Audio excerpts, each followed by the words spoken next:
Hey everyone! Welcome back to my channel. Today we're going to talk on how to revive our dying succulent. Yes mga besh, there is hope on how to let our succulent grow again even though we already see it was rotten and dying. So if you want to know how to revive our succulent successfully, kindly follow me until the end of this video so you won't miss any information that I'm going to share with you. So my name is Mer Cy and welcome to my channel, and don't forget to hit the subscribe button and also the notification bell for you to be able to be updated on our next video. So come on, follow me and be with me until the end of this video.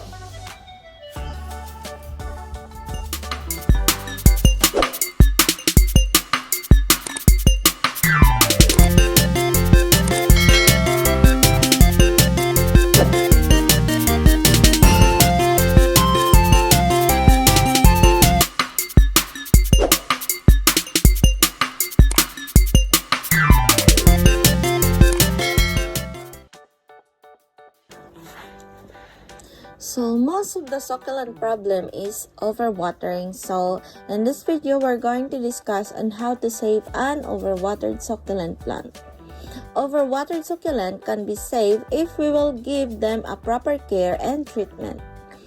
And even if the plant has begun to rot, some parts of it can still be saved. A leaf or a small stem can be saved and propagated to start a new plant. So how much of the plant you can save is depends on the extent of the damage to the plant. An overwatered plant in an early stages will be easier to save than a plant that is already rotting and root up. An overwatered succulent plant will have a mushy leaves that feel soft and squishy.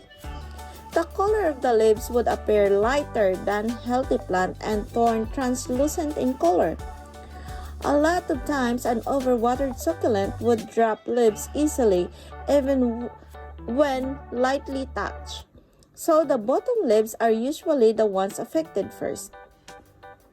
The plant will have an overall sick appearance. When this happens, the plant is either you are using a wrong soil for your succulent and it does not dry out fast enough, or it is being overwatered or having a both issue. If you have been watering your plant regularly or you've been sticking to a watering schedule regardless of how the plant looks, and you see the sign I described earlier, your plant is having a chance of being overwatered. On the other hand, an underwatered succulent will have shriveled, wrinkled leaves that appears deflated. The leaves will feel flat and thin. The plant will have an overall wilted, dry appearance. A healthy succulent plant would have plump, firm leaves that are not mushy or dehydrated. An overwatered succulent can literally burst from overwatering if its water storage capacity have reached its maximum capacity. Mushy, overwatered succulent leaf that has turned translucent, and an overwatered succulent leaf that is starting to rot. What does a rotting succulent or a rooting succulent looks like? A rotting succulent will have black leaves starting from bottom. The stems would appear black and brown and mushy. These are the signs that the plant is rotting from roots up to or due to overwatering. If left on its own, the plant will continue to rot and you will live with a plant that is dissolved and turned into a mushy mess. Then the plant has no chance to live again. It is better to check your succulents, especially if you watered them in other day, to make sure that you did not overwater them. So how do we save an overwatered succulent? The earlier you treat the overwatered succulent, the greater the chance that you can save your plant. The more the plant is overwatered, the more likely it become rot and die.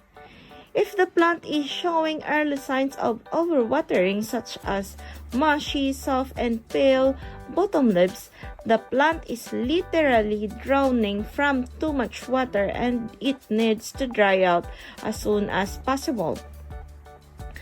So what should we do? First, it is best to uproot the succulent from the wet soil from the roots. Let the succulent dry out completely for at least 3 days or more until fully dry.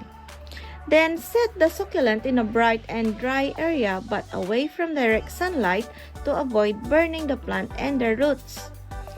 Then once it's dry, replant in a fresh and well-draining soil mix and do not water immediately. Wait about a week before watering or until the succulent is able to adjust and refrain from overwatering again. But if you think that you are using a right potting mix for your succulents and you water them too well, do not be worried but monitor for any signs of overwatering before you act. And let the plant dry out completely before you water again.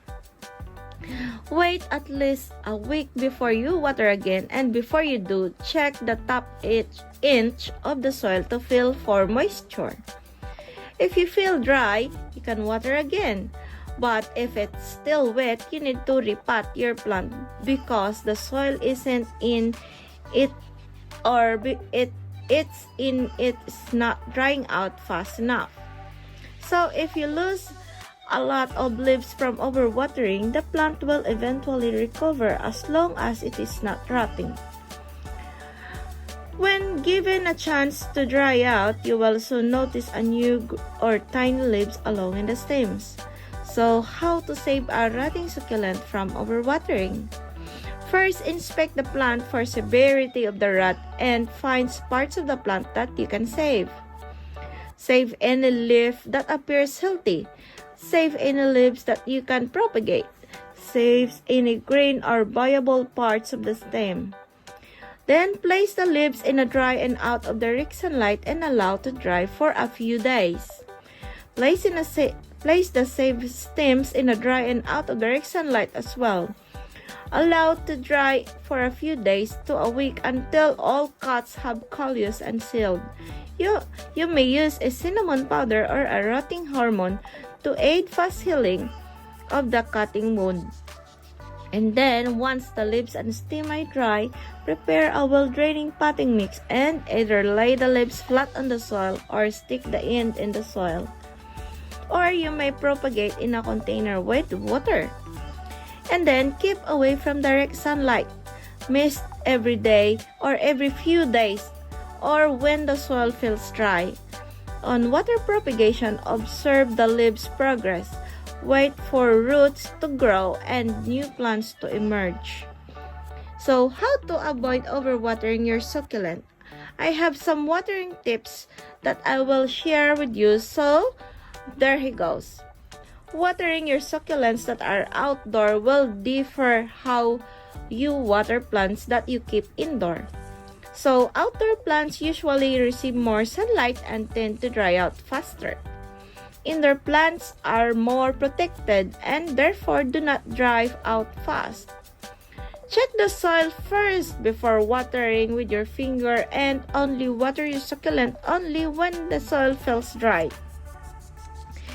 And always remember, use only a well-draining soil to your succulent plant so that your plant will sit in a wet soil for a period of time. Those are the main care tips on how to fix overwatered succulents and how to avoid it or how to revive your dying succulent. So let me know in your comments below if you have any additional information or additional tips regarding our topic today. If you found the video helpful, kindly share this with your friends, and also do not forget to subscribe and also hit the notification bell for you to be able to be updated on our next video. Bye bye for now. I hope to see you next time. Thank you.